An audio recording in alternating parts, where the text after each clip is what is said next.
Ouvert depuis 1992, Disneyland Paris est rapidement devenu le leader sur le marché français en termes de parcs d'attractions. Année après année, le resort parisien a su se développer avec l'intégration d'un deuxième parc et de nouveaux lands qui permettent l'intégration de nouvelles licences Disney.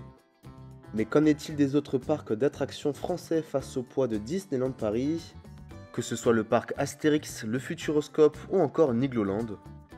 Sont-ils considérés comme des concurrents pour Disneyland Paris? C'est ce qu'on va essayer de discuter dans cette vidéo. Avant toute chose, on rappelle que chacun a son propre avis sur la question. Certains verront les choses différemment et c'est justement ça qui rend le sujet intéressant. Alors déjà, on peut préciser qu'en France, on a de la chance d'avoir plusieurs grands parcs à thème, que ce soit bien entendu Disneyland Paris, mais également le parc Astérix, et même d'autres parcs plus régionaux. C'est vrai qu'avec tous ces parcs à thème, on peut se dire qu'ils sont concurrents parce qu'ils se partagent le budget loisirs des familles. Mais si on regarde de plus près, l'expérience proposée n'est pas la même.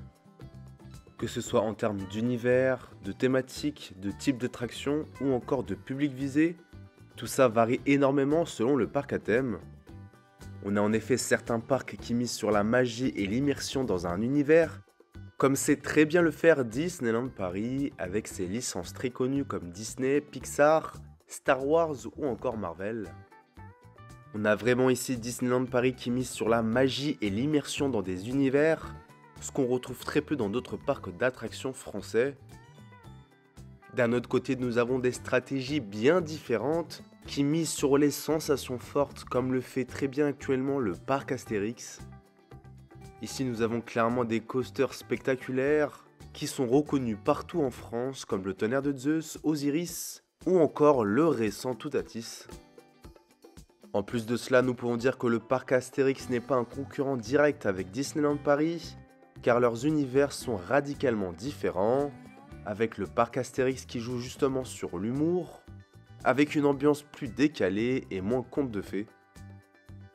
On peut également discuter du public ciblé avec Disney qui attire un public international, des familles avec jeunes enfants, mais également des fans d'univers Disney, alors que le parc Astérix séduit davantage un public français ou européen proche comme la Belgique, des ados et jeunes adultes amateurs de sensations fortes, et donc moins centré sur les personnages.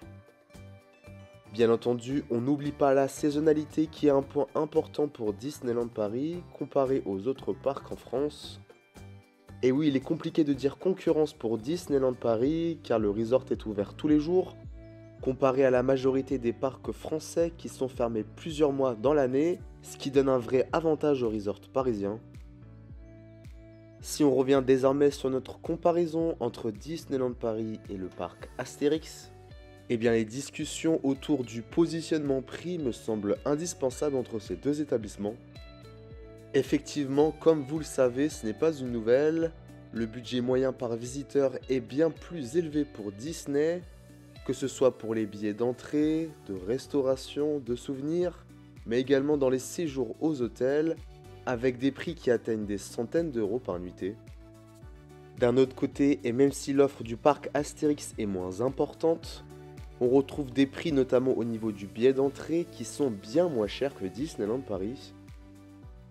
Si on continue sur les parcs à thème français qui proposent des expériences bien différentes de celles de Disneyland Paris, on peut parler rapidement du Futuroscope qui privilégie la découverte et l'innovation, avec des offres basées sur la réalité virtuelle, la technologie immersive ou encore des spectacles futuristes. Et tous ces éléments font selon moi que Disneyland Paris n'est pas en concurrence directe avec ce genre de parc, car un visiteur peut très bien avoir envie de faire 2 voire 3 parcs dans la même année, avec des expériences différentes parce qu'il ne se procure pas la même émotion. D'autres facteurs entrent également en compte pour expliquer cela, notamment au vu de la localisation des parcs à thème. Pour le cas de Disney, on est clairement sur une localisation pensée pour l'international, facilitée grâce à la gare RER et TGV de Marne-la-Vallée-Chessy. En plus de capter les visiteurs franciliens, nous avons l'énorme flux touristique étranger, venant en avion de Paris-Charles de Gaulle ou encore de train depuis Londres, Bruxelles, Amsterdam ou encore l'Espagne.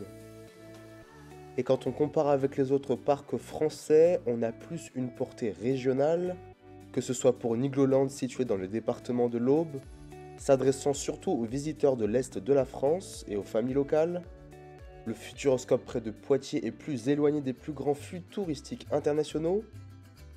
Ou encore le parc Astérix qui attire surtout un public d'Île-de-France et du nord de la France, avec un peu de Belgique.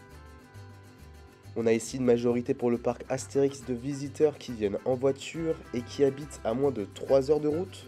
Et donc nous n'avons pas de portée internationale comme l'a actuellement Disneyland Paris.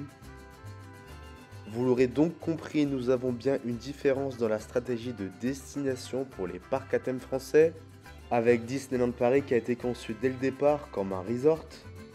En d'autres termes, c'est-à-dire une destination de séjour complète, où on ne se contente pas de passer la journée.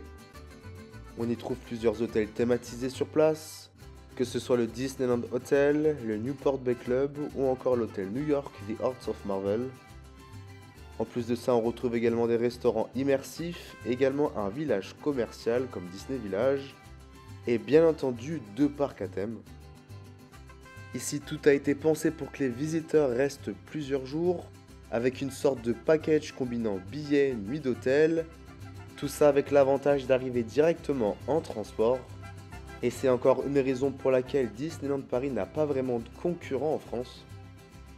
On note cependant que certains établissements évoluent vers une logique de resort, comme peut le faire le parc Astérix qui a ouvert récemment le quai de Lutèce, ou encore le superbe projet qui est en cours de construction et qui arrivera en 2027 sur un complexe hôtelier inspiré directement des aventures orientales d'Astérix et Obélix.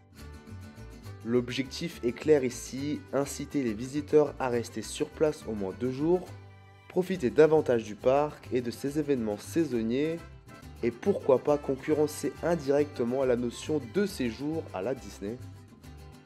Dans ce sens, on peut également mentionner le travail du Futuroscope qui suit une démarche similaire avec le développement de son parc hôtelier, mais également un investissement dans de nouvelles attractions et un parc aquatique pour élargir l'offre et justifier des séjours prolongés. Si on devrait résumer, quand on a l'ensemble de ces caractéristiques pour Disneyland Paris, que ce soit la localisation stratégique aux portes de Paris, le type d'expérience proposée, et surtout le fait que l'établissement est un resort complet pensé pour accueillir des visiteurs du monde entier, eh bien on se rend compte qu'aucun autre parc français ne joue exactement dans la même catégorie. Encore une fois, oui c'est vrai, en France nous avons des parcs exceptionnels, chacun avec sa personnalité et ses points forts, avec certains qui misent sur les sensations, d'autres sur la découverte et sur l'immersion, mais selon moi, aucun ne combine à ce point l'ampleur internationale du resort parisien, ainsi que la puissance de la marque et l'offre complète que propose Disney. Est-ce que ça voudrait dire que Disneyland Paris est intouchable? Alors je ne pense pas forcément, mais aujourd'hui sur le marché français, on voit clairement qu'il occupe une place unique, qui fait qu'il n'a pas vraiment de concurrent direct au sens strict. En tout cas, chacun peut avoir son avis sur le sujet, et je serais curieux de savoir ce que vous en pensez. Pour vous, Disneyland Paris a-t-il vraiment des concurrents en France? N'hésitez pas à en débattre dans les commentaires. À moi désormais de vous remercier d'avoir regardé la vidéo jusqu'à la fin, et n'hésitez pas à liker la vidéo et à vous abonner, cela permet de récompenser la chaîne. Vous pouvez également nous suivre sur les réseaux sociaux avec notre compte World-des Disney, où nous partageons toute l'actualité de Disneyland Paris. A très vite sur la chaîne pour une nouvelle vidéo. A plus!